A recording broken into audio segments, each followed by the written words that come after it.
Somebody else who's very insightful is my next guest, Noel Matthews, who has played a major role in Reform UK, though not necessarily now. And he's in a good place to share how he sees the state of the country from outside the Labour Party and actually outside the Conservatives and Lib Dems too. Noel, welcome to TNT. Thanks for joining us. Yes, good morning, Lembit. Thanks for having me on.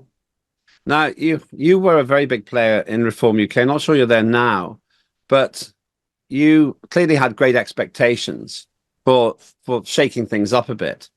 Let's start with whether you feel Reform achieved its goals in the general election, now 2 months on. Well, as you say, I'm no longer with Reform. There's been a restructuring, and that has led to me parting company amicably, I should say. I think Reform did achieve more than achieved its objectives. It achieved the objectives that we had when the snap election was called. So we had two principal objectives. That was get MPs elected and get more than 600 candidates nominated and over the line. And with severe constraints in resourcing and finance, we managed to do that. We raised, I think, this party from a standing start to 16% in the polls.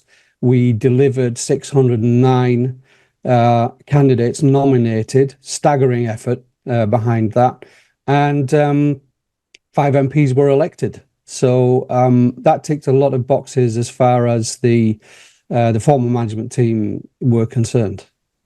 Arguably, there's a whole debate to be had about the restructuring, but we probably won't go into that today. In terms of the other goal, which seemed to be there, was to wreck the Tory party. And they were quite successful at bringing them down to 120 or so seats. Well, that's right, isn't it? We didn't entirely succeed in wrecking the Tory party ourselves.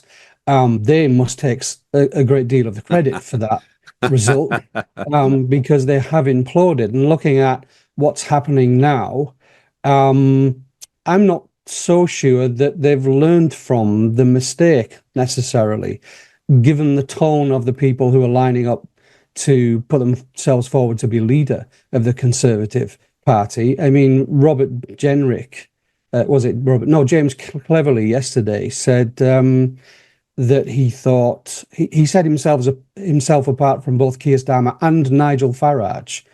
And what that tells me is, in distancing yourself from Nigel Farage, calling him wrong, you just lost the entirety of the constituency that cost you the election in July. I mean, who are you appealing to with that kind of rhetoric? And you know, they've all somehow distanced themselves from any kind of engagement with Nigel Farage, and therefore, by default, the supporters of Reform, the true reformers and the true Conservatives of this country. So I think it's going to take a while for the Conservatives, if they can rescue themselves at all. It's going to take a while for that to happen, and maybe a succession of leaders. No, yeah, and that's why I wanted to talk with you today, because the leadership election in the Conservatives is stepping up a gear. You've touched on that.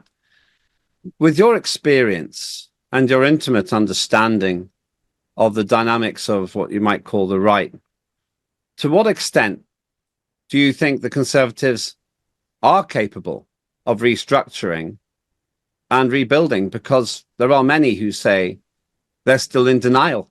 They still don't get why they did so badly and why Reform did comparatively well. Well, I think I've just said that. And I think I think the appeal from most of the Conservative commentary is that whatever anybody thinks, that elections are won in the centre ground of politics. And, you know, there may be some discussion around that as a theory, as a concept, but that fails to understand what Reform and Nigel Farage are trying to do, which is to change the location of the centre ground and the right of politics. And we're having some success in doing that, because our opponents want to call us far right and lump us in with the far right, but we're not that. We are the popular right. We are the right wing of politics that is appealing to ordinary people. For Conservative MPs who've essentially grown up through a Cameroonian view of what Conservatives politics is, it's very, very difficult to take that step. Although I would say that Reform are we are a sort of gateway drug for them to address some of these issues that they don't really want to talk about and discuss. So, things like immigration and, the small boats crisis and other matters. Yeah, you rightly say you had touched on that in response to my previous question, and that's because I didn't ask my next one correctly. What I really mean is, do you see any of the candidates showing the kind of realization and self-awareness necessary for the Conservatives to rebuild, or do you think they remain essentially a lost cause, whoever gets elected from the current crop of six? Because you did say they might need a succession of leaders before they get it right. Well, that's right. And I've looked at the main contenders. I saw Tom Tugendhat's pitch yesterday. I saw Kemi's 2030 renewal campaign get underway. She wants to be more fun. In looking at it, I don't look at it as who is going to challenge Reform the most, because I don't think any of them can. I think the way the new Conservative leader will be elected will be in terms of who do they think is the least comfortable for Keir Starmer to deal with at the dispatch box. I think that's probably Kemi, because, she's female, she's bold, she's going to get all up in his grill. And I think he's going to be quite uncomfortable with that, facing woman of colour, and not looking like a guy who's, mansplaining his way through PMQs every week. I think that will worry Labour more than the rest, to be quite frank. I think Kemi does have a particular quality. I think she's an interesting sort of character. Nevertheless, with Reform there's millions of votes declared for Reform before. It's easier for people to vote Reform again. Is it possible? I know you're not in the strategic leadership group now for Reform, but is it possible that Reform will target Labour next, build their vote, but lose some of their vote back to a slightly forgiven Conservative party? So Reform might stay where it is. Labour will lose a couple of million votes, and by default, the Conservatives will stagger up to about 200 seats. So we'll end up in a big mess. Well, I mean, you couldn't rule something like that out. So it depends on what Reform do to address that in the first place. Now, they know that they took many, many votes away from the Conservatives, but also took votes away from Labour as well. And, just a basic psephological analysis of the results gives you a list of targets for Reform. Very easy to work that out, and it's across the board. So I think what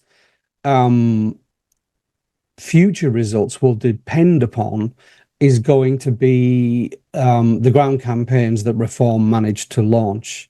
I think that's one of the reasons why the restructuring and the branch network that's been spoken about, what's happening on the ground is going to be important to the way things pan out in the future for Reform, and also how they do in council elections.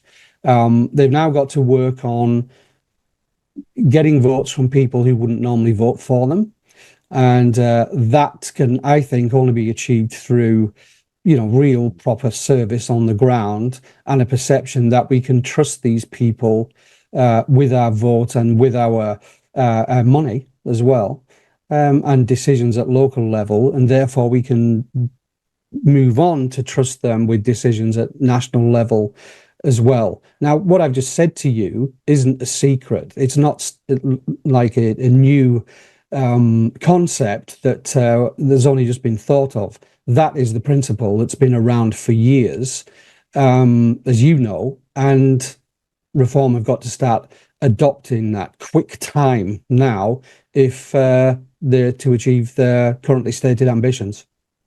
And finally, I'm not surprised Reform looks quieter now. Having been an MP, it takes 5 years to learn the job, really, even if you've got political experience. Can they move fast enough to have a serious stab at being the next government or opposition? Farage clearly stating his intention to be Prime Minister in 29.